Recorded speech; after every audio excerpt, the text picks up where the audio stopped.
السلام علیکم الحمد للہ والصلاة والسلام علی رسول اللہ اما بعد وقال النبی صلی اللہ علیہ وسلم من احدث فی امرنا ھذا ما لیس علیہ امرنا فہو رد اخرجہ المسلم او کما قال علیہ الصلاۃ والسلام۔ میرے محترم بھائیوں، آج کا بھائیوں کا سوال یہ ہے، کیا عید میلاد النبی صلی اللہ علیہ وسلم منانا جائز ہے کہ نہیں؟ میرے محترم بھائیوں، اگر ہم تاریخ اسلام کو پڑھیں اور سیرت رسول صلی اللہ علیہ وسلم کا مطالعہ کریں تو ہمیں اس بات کا علم ہوگا کہ اللہ کے نبی علیہ الصلاۃ والسلام کو 40 سال کی عمر میں نبوت ملی، اور نبوت ملنے کے بعد اللہ کے نبی علیہ الصلاۃ والسلام نے 23 سال زندگی گزاری اور صحابہ کرام کے ساتھ گزاری، اور دین کے اور اسلام کے سارے قوانین اور ضوابط بتائے، سمجھائے، حتیٰ کہ اللہ کے نبی علیہ الصلاۃ والسلام نے واش روم جانے کے اور واش روم سے نکلنے کی بھی دعائیں اور طریقہ کار بتایا۔ تو میرے محترم بھائیوں، اللہ کے نبی علیہ الصلاۃ والسلام نے ہر عمل سمجھایا، ہر طریقہ سمجھایا، ہر کام کرنے کا، ہر عمل کرنے کا طریقہ بتایا کہ میرے صحابہ، آپ لوگوں نے زندگی ایسے گزارنی ہے۔ اللہ کے نبی علیہ الصلاۃ والسلام کی زندگی میں نبوت کے بعد یہ 23 سال دن آتا رہا۔ اللہ کے نبی علیہ الصلاۃ والسلام نے نہ خود اس کا اہتمام کیا اور نہ ہی صحابہ نے کیا۔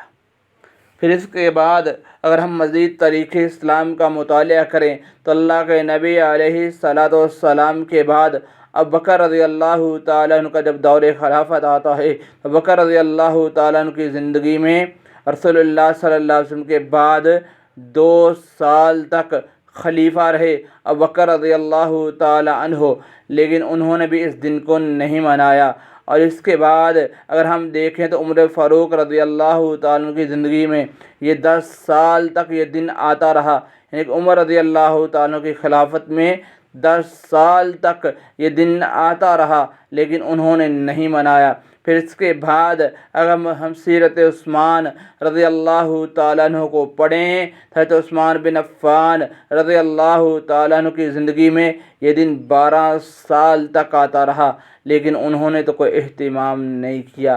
اسی طرح میرے محترم بھائیوں، حضرت علی رضی اللہ تعالیٰ عنہ کی زندگی میں یہ دن 4 دفعہ آیا، لیکن حضرت علی رضی اللہ تعالیٰ عنہ نے بھی اس دن کو خاص طور پہ نہیں منایا۔ کیوں نہیں منایا؟ کیونکہ اللہ کے نبی علیہ الصلاۃ والسلام کا یہ فرمان ہے۔ حضرت عائشہ صدیقہ رضی اللہ تعالیٰ عنہ فرماتی ہیں کہ اللہ کے نبی علیہ الصلاۃ والسلام نے فرمایا، من احدث فی امرنا ھذا ما لیس علیہ امرنا فہو رد۔ فرمایا جو شخص ایسا عمل کرے، ایسے طریقے کو اپنائے کہ جو اللہ کے نبی علیہ الصلاۃ والسلام نے نہیں کیا اور نہ کرنے کا کہا، فَهُوَ رَدٌّ، وہ مردود ہے، قبول نہیں ہے۔ تو میرے محترم بھائیوں، اگر ہم مزید تاریخ اسلام کا مطالعہ کریں ہمیں اس بات کا مزید علم ہوگا، اس بات کا مزید ہمیں پتہ چلے گا کہ آج بھی اگر ہم امت مسلمہ میں دیکھیں تو تاریخی پیدائش میں اختلاف ہے۔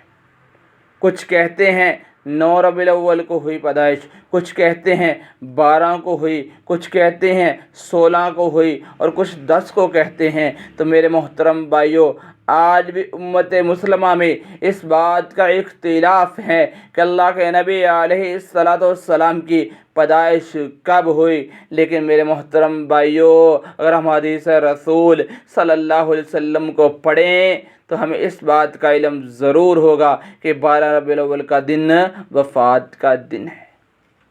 اور آج سے 10 15 20 سال پیچھے چلے جائیں، یہ اخبارات، اشتہارات، یہ میگزین، ان سب میں 12 ربیع الاول کے دن کو وفات کا دن منایا جاتا تھا، لیکن آج کے مسلمان نے قرآن کو چھوڑا، احادیث کو چھوڑا، تاریخ کو چھوڑا، سیرت رسول صلی اللہ علیہ وسلم کو چھوڑا اور اپنی طرف سے من گھڑت مسائل بنا کے لوگوں کو بتائے، اور آج کا مسلمان دین اور اسلام سے دور ہو گیا۔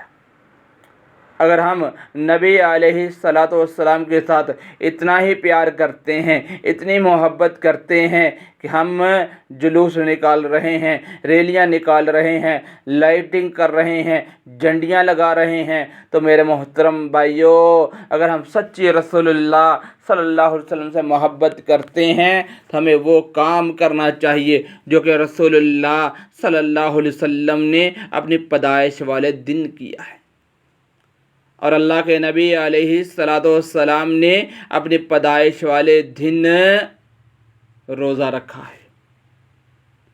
اللہ کے نبی علیہ الصلاۃ والسلام نے فرمایا، سوموار کے دن میری پیدائش ہوئی، سوموار کے دن مجھے نبوت ملی، تو میں نے اپنی پیدائش کی خوشی میں سوموار کے دن کو روزہ رکھا۔ اگر ہم واقعتاً ہی رسول اللہ صلی اللہ علیہ وسلم کے ساتھ محبت کرتے ہیں تو روزہ کیوں نہیں رکھتے ہیں؟ پھر اللہ کے نبی علیہ الصلاۃ والسلام کو جب کوئی خوشی ملتی، خوشی کی خبر ملتی، تو رسول اللہ صلی اللہ علیہ وسلم جھنڈیاں لگایا کرتے تھے، بازار کو سجایا کرتے تھے، جلوس نکالا کرتے تھے؟ نہیں میرے محترم بھائیوں، رسول اللہ صلی اللہ علیہ وسلم تو اللہ تعالیٰ کا شکر ادا کیا کرتے تھے اور نفل نماز پڑھا کرتے تھے، نفل نماز کا اہتمام کیا کرتے تھے، اور اپنی پیدائش کے دن روزہ رکھا کرتے تھے۔ تو میرے محترم بھائیوں، اللہ کے نبی علیہ الصلاۃ والسلام نے فرمایا مانا و صحابی دخل الجنہ، جو میرے اور میرے صحابہ کے رستے پہ، طریقے پہ چلے گا وہ جنت میں جائے گا۔ اور یہ عمل نہ اللہ کے نبی علیہ الصلاۃ والسلام کا ہے اور نہ ہی صحابہ کرام کا ہے، کیونکہ ابوبکر رضی اللہ تعالیٰ عنہ نے اس دن کو نہیں منایا، عمر فاروق رضی اللہ تعالیٰ عنہ نے اس دن کو نہیں منایا، حضرت عثمان بن عفان رضی اللہ تعالیٰ عنہ نے اس دن کو نہیں منایا، حضرت علی رضی اللہ تعالیٰ عنہ نے اس دن کو نہیں منایا، اور یہ صحابہ ہیں۔ اور اللہ کے نبی علیہ الصلاۃ والسلام نے اپنے پہلا ذکر کیا ہے، فَإِنْ آمَنُوا بِمِثْلِ مَا آمَنْتُمْ بِهِ فَقَدِ اهْتَدَوْا۔ اور اللہ تعالیٰ نے قرآن میں بھی کہا کہ جو ان جیسا ایمان لے آئے گا فقد اہتدوا، وہ ہدایت یافتہ ہو جائے گا۔ کن جیسا؟ صحابہ جیسا۔ کیا صحابہ جیسا ہم ایمان لے کر آئے نا؟ صحابہ نے تو نبی علیہ الصلاۃ والسلام کی تاریخ پیدائش والے دن روزہ رکھا ہے، اور ہم نے کیا کیا ہے؟ ہم کیا کرتے ہیں؟ اللہ کے نبی علیہ الصلاۃ والسلام نے فرمایا، مانا و صحابی دخل الجنہ، جو میرے اور میرے صحابہ کے راستے پہ چلے گا وہ جنتی ہے۔ اور اللہ تعالیٰ نے بھی یہی فرمایا، فَإِنْ آمَنُوا بِمِثْلِ مَا آمَنْتُمْ بِهِ فَقَدِ اهْتَدَوْا، جو میرے صحابہ کے راستے پہ چلا، جو ان کے طریقے پہ چلا، فَقَدِ اهْتَدَوْا، وہ ہدایت یافتہ ہے۔ یعنی کہ جس بندے کی زندگی میں اللہ کے نبی علیہ الصلاۃ والسلام کا طریقہ نہیں ہے، ان کا عمل نہیں ہے، وہ ہدایت پر نہیں ہے۔ جس کی زندگی میں صحابہ کے نام تو ہیں لیکن نہ سیرت ہے نہ صورت ہے، وہ ہدایت یافتہ کیسے ہو سکتے ہیں؟ ان کا تو دور دور تک دین اور اسلام کے ساتھ کوئی تعلق نہیں ہے۔ تو میرے محترم بھائیوں، جب اللہ کے نبی علیہ الصلاۃ والسلام نے یہ عمل نہیں کیا، صحابہ نے نہیں کیا، تو پھر نبی علیہ الصلاۃ والسلام نے فرمایا فَهُوَ رَدٌّ، ایسا عمل کرنے والا مردود ہے، اس کا عمل رد کیا ہوا ہے، وہ قبول نہیں ہے۔ تو لہٰذا نہ دین میں ہے، نہ اسلام میں ہے، نہ قرآن میں ہے، نہ حدیث میں ہے، نہ سیرت میں ہے، نہ ہی نبی علیہ الصلاۃ والسلام کی زندگی میں ایسا عمل کرنا ہے، تو یہ اسلام اور دین کے خلاف ہیں۔ اس کا دین اور اسلام میں کوئی حکم نہیں ہے، کوئی اجازت نہیں ہے، یہ بدعت ہے۔ کیونکہ اللہ تعالیٰ نے قرآن میں فرمایا وَمَا آتَاكُمُ الرَّسُولُ فَخُذُوهُ، جس چیز کا رسول اللہ صلی اللہ علیہ وسلم تمہیں حکم دیتے ہیں اس کو پکڑ لو۔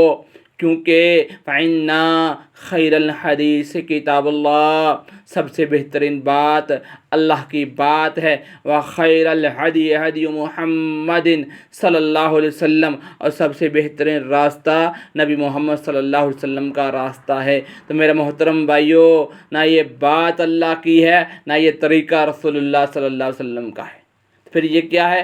کل بدعت ضلالہ، یہ ساری کی ساری گمراہی ہے، وکل بدعت ضلالہ وکل ضلالۃ فی النار، یہ ساری کی ساری گمراہی ہے اور گمراہی آگ میں ہے۔ لہذا اس سے خود بھی بچیں اور دوسروں کو بھی سمجھائیں اور تلقین کریں، اسلام اور دین کی طرف لے کر آئیں، تاکہ ہم قرآن اور حدیث کے مطابق اپنی زندگی گزار سکیں اور رب کے سامنے پیش ہو سکیں اور اپنے رب کو بتا سکیں کہ اللہ، ہم نے دنیا میں اپنی مرضی نہیں کی، اپنی من مانی نہیں کی، جیسا تمہارے نبی محمد صلی اللہ علیہ وسلم نے کہا ہم نے ویسا ہی کیا۔